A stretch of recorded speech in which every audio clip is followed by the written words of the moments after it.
प्रधानमंत्री जी के नेतृत्व में भारत के प्रति जागा दुनिया का विश्वास। रीवा सांसद जनार्दन मिश्रा ने अपने निजी निवास में की प्रेस वार्ता। नमस्कार, मैं हूं कंचन राय और आप देख रहे हैं राष्ट्र आजकल। खबर मध्य प्रदेश के रीवा से है, जहां देश के प्रधानमंत्री नरेंद्र मोदी 30 अप्रैल को 11 बजे मन की बात करने वाले हैं, जिनके मन की बात का 100वां संस्करण प्रसारित होने जा रहा है, जिसको लेकर सांसद जनार्दन मिश्रा ने प्रेस वार्ता का आयोजन किया। सांसद जनार्दन मिश्रा ने मीडिया को बताया कि नरेंद्र मोदी जी के रूप में पहली बार ऐसा नेतृत्व आया है जिस पर पूरे देश को गर्व है। प्रधानमंत्री जो कहते हैं वे करके दिखाते हैं। नरेंद्र मोदी के नेतृत्व में भारत का विश्वास ज्यादा है। ये केवल एक नारा मात्र नहीं, बल्कि प्रधानमंत्री ने अपने काम से इस नारे को साकार करने का काम किया है। सांसद जनार्दन मिश्रा ने बताया कि उन्होंने देश की युवा पीढ़ी की क्षमता को पहचान कर उसी के आधार पर आत्मनिर्भर भारत का संकल्प लिया है, जो अब साकार हो रहा है। कोरोना के प्रबंधन में सहायता करने का कार्य किया है कि किन परिस्थितियों में मन की बात नहीं देश के आमजनों का मनोबल बढ़ाने में सहयोग रहा है। सांसद जनार्दन मिश्रा ने आम लोगों से अपील की है कि वे इस एपिसोड को आमजन उत्सव के रूप में मनाकर सुने तथा जन सेवा में माध्यम से देश के निर्माण में लगे व्यक्ति समूह की पहल से प्रेरणा प्राप्त कर सकें। सभी पत्रकार बंधुवर, जैसा कि आप सभी को मालूम है कि प्रधानमंत्री जी मन की बात लगातार कर रहे हैं और इनका ये कार्यक्रम महीने की आखिरी तारीख को, आखिरी रविवार को होता है।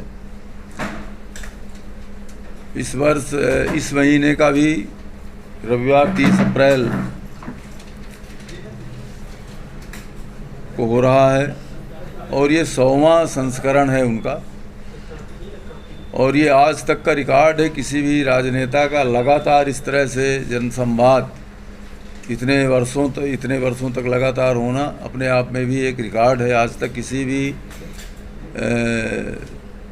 देश के सर्वोच्च पद पर प्रतिष्ठित किसी भी शासनाध्यक्ष का इतना बड़ा संबोधन लगातार नहीं हुआ। और इस कार्यक्रम में केवल ये संबोधन से ही नहीं, इसको पूरे देश में लगभग 100 करोड़ लोग इसको जानते हैं। इस संस्करण के बारे में इनको अच्छी तरह से मालूम है। 100 करोड़ लोगों ने लगभग सुना है। और इस मन की बात के में वो कोई राजनीति की बात नहीं करते, समाज से जुड़े हुए मुद्दों को उठाते हैं और समाज के लिए जो कोई व्यक्ति, समूह या संस्था एक अनोखा प्रयास करते हैं, उनका उल्लेख वो हमेशा अपने मन की बात के कार्यक्रम में करते हैं। और इसकी वजह से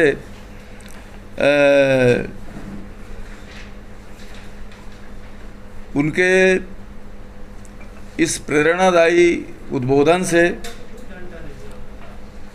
खिलौना उद्योग में बार बार उन्होंने खिलौना उद्योग का कई संस्करणों में उल्लेख किया और इस वजह से 95% खिलौना उद्योग अब घरेलू उत्पादन में परिवर्तित हो गया है। इसी तरह से पर्यटन के क्षेत्र में जिन लोगों ने काम किया, जहां जिस तरह की संभावनाएं दिखी, उसका भी उल्लेख उन्होंने किया। इस वजह से पर्यटन के क्षेत्र में भी मन की बात के कार्यक्रम की वजह से बढ़ावा मिला। भी उन्होंने फोकस करके बहुत सारे लोगों के उदाहरण प्रस्तुत किए, समूहों के उदाहरण प्रस्तुत किए। इस वजह से स्वच्छता के प्रति लोगों में एक जन सहयोग के साथ स्वच्छता का विश्वास, स्वच्छता के प्रति विश्वास लोगों का बढ़ा है। और केवल इतना ही नहीं, मन की बात जिस समय ये कोरोना जैसी महामारी इस देश में आई और उन्होंने मन की बात के माध्यम से इस देश के लोगों में आत्मविश्वास पैदा किया, सामान्य जन तक की छोटे छोटे प्रयासों की चर्चा की, एक सामूहिक ताकत उन्होंने पैदा की पूरे देश में कोरोना के प्रति लड़ने में। ऑक्सीजन का जिस समय क्राइसिस हुई तो उस समय जिन रेलवे के पायलटों ने ट्रक ड्राइवरों ने, वायुयान के पायलटों ने जिस तरह से अनवरत परिश्रम करके दिन रात जग के ऑक्सीजन आपूर्ति में सहयोग किया, और उन्होंने निजी तौर पर ट्रक ड्राइवर से, रेलवे के पायलट से और वायुयान के पायलटों से निजी चर्चा की, उनसे बात की और उसके प्रयासों को पूरे देश, मन की बात के माध्यम से पूरे देश के सामने उजागर किया। तो इस तरह से भी उन्होंने संकट काल में मन की बात को एक माध्यम बना करके पूरे देश के मनोबल को बढ़ाए रखने का काम किया। और इस वजह से आज पूरे दुनिया में मोदी जी की छवि एक जन नेता के रूप में, समाज सेवी जन नेता के रूप में प्रस्तुत हुई है। और मैं आपके माध्यम से ये अपील करना चाहूँगा कि 30 अप्रैल को जो उनका 100वां संस्करण रविवार को प्रसारित होने जा रहा है 11 बजे, आम जन एक उत्साह के रूप में इस आयोजन में सम्मिलित हों। आप क्या कहना चाहेंगे? प्रधानमंत्री जी को जहरीला सांप कहा है तो खैर उनकी भाषा में ही है, तो मौत को सौदागर से लेकर के किन किन शब्दों का उपयोग किया है और अदालतों ने किस तरह से उनको नसीहत भी दी है, चाहे वो पूर्व अध्यक्ष हों, वर्तमान अध्यक्ष भी इस तरह की अगर भाषा का उपयोग कर रहे हैं तो निश्चित रूप से भाषा का संयम बरता जाना चाहिए। और मैं समझता हूँ कि अब शब्दकोशों में जितने भी घृणित शब्द हैं वो सब समाप्त हो चुके हैं, चाहे वो अंग्रेजी के शब्दकोश हो चाहे हिंदी के शब्दकोश हो। सारे शब्दकोश जो घृणित और निंदनीय शब्द हैं वो सारे के सारे अब कांग्रेस के लोगों द्वारा उपयोग किए जा चुके हैं प्रधानमंत्री जी के खिलाफ। अब शब्दकोश में नए शब्दों का सृजन करें, ढूंढें, किसी दूसरी भाषा में और कोई भी गाली गलौज हो तो उसका भी उपयोग वो करें, उसके लिए उनको छूट है। हाँ, कभी कभी कोर्ट में ज़रूर अगर संज्ञान ले लिया जाता है तो फिर सज़ा भी होती है, उसको एक राजनीतिक परिदृश्य में एक राजनीतिक स्टंट के रूप में उसका भी सदुपयोग करने का काम कांग्रेस के लोग करते हैं। मैं तो केवल इतना ही आग्रह करूंगा कि वो बहुत सीनियर नेता हैं और अंग्रेजी के, हिंदी के, कन्नड़ भाषा में बहुत ही ऐसे शब्द हैं जिन शब्दों का उपयोग करके आलोचना की जा सकती है।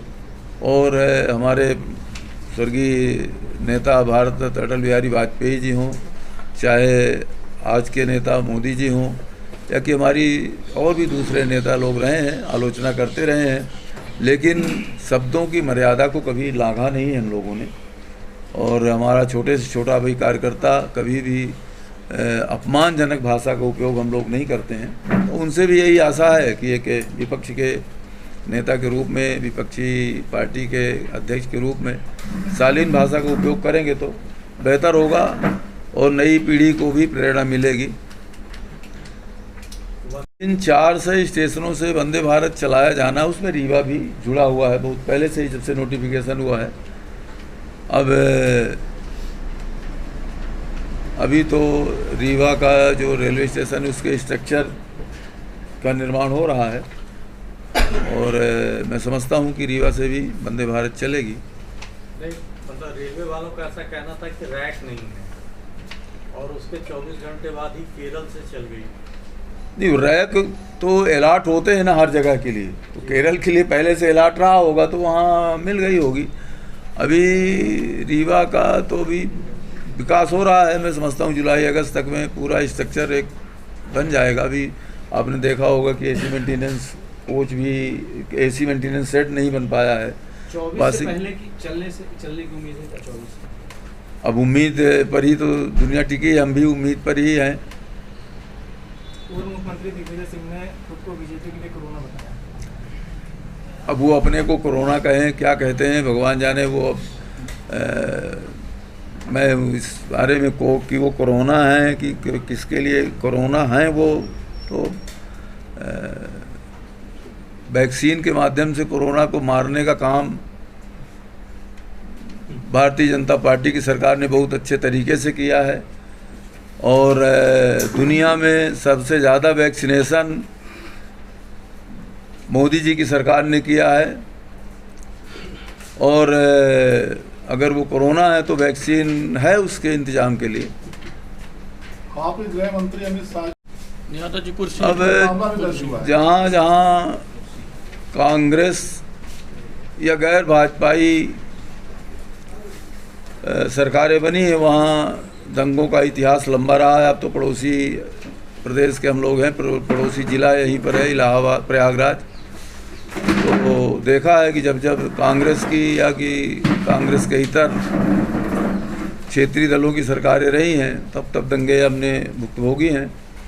और मध्य प्रदेश में भी कांग्रेस की सरकारों में दंगे हुए हैं। और जब से प्रदेश में भाजपा की सरकार आई है तो एक भी दंगा कहीं, तो निश्चित रूप से कांग्रेस का संस्कार रहा है दंगा कराना। तो उन्होंने ठीक ही कहा है। जम्मू कश्मीर के पूर्व बैठी ना। और बहुत सारे उनके आश्रितों को रोज़गार नौकरी भी दी है। हम लोग और भी प्रयास कर रहे हैं कि और लोगों को भी नौकरी मिले, पर अब वो तो पॉलिसी में जन सेवा के माध्यम से करें, यही चर्चा आपसे करनी थी। मैं गुड़ विधानसभा के रीठी के पोलिंग बूथ 85 में मन की बात कार्यक्रम सुनूंगा और आपसे भी अपील है कि वहाँ भी आप अगर पधारेंगे तो बड़ी कृपा होगी। बाकी तो आपको जैसा भी जो भी है सबका मिल गई है कागज मिल रहा जी। अगले रविवार को मन की बात के 100वें संस्करण के साथ देश को संबोधित कर रहे हैं। यह एक पूरे विश्व रिकॉर्ड बनाने की पहल है और माननीय प्रधानमंत्री जी ने जिस तरह से मन की बात से पूरे देश को एक सूत्र में, एक भाव में, एक रस में लाने का काम किया है, उसकी सफलता को दृष्टिगत रखते हुए माननीय सांसद जी उस संबंध में कुछ आप सबसे वार्तालाप करेंगे। रखिए देश के हर शहर, हर गांव, हर कस्बे की खबर पर नजर सिर्फ और सिर्फ राष्ट्र आजकल न्यूज़ चैनल पर। अगर आप हमारा चैनल YouTube पर देख रहे हैं तो चैनल को सब्सक्राइब करें और बेल आइकन ज़रूर दबाएं ताकि आपको मिल सके लेटेस्ट अपडेट। और अगर आप हमारा चैनल Facebook पर देख रहे हैं तो चैनल को लाइक करें, शेयर करें और कमेंट्स ज़रूर करें। और अगर आप पत्रकारिता के क्षेत्र में अपना करियर बनाना चाहते हैं तो जुड़े राष्ट्र आजकल न्यूज़ चैनल से। राष्ट्र आजकल न्यूज़ चैनल से जुड़ने के लिए स्क्रीन पर दिए हुए नंबर पर आप हमसे संपर्क कर सकते हैं।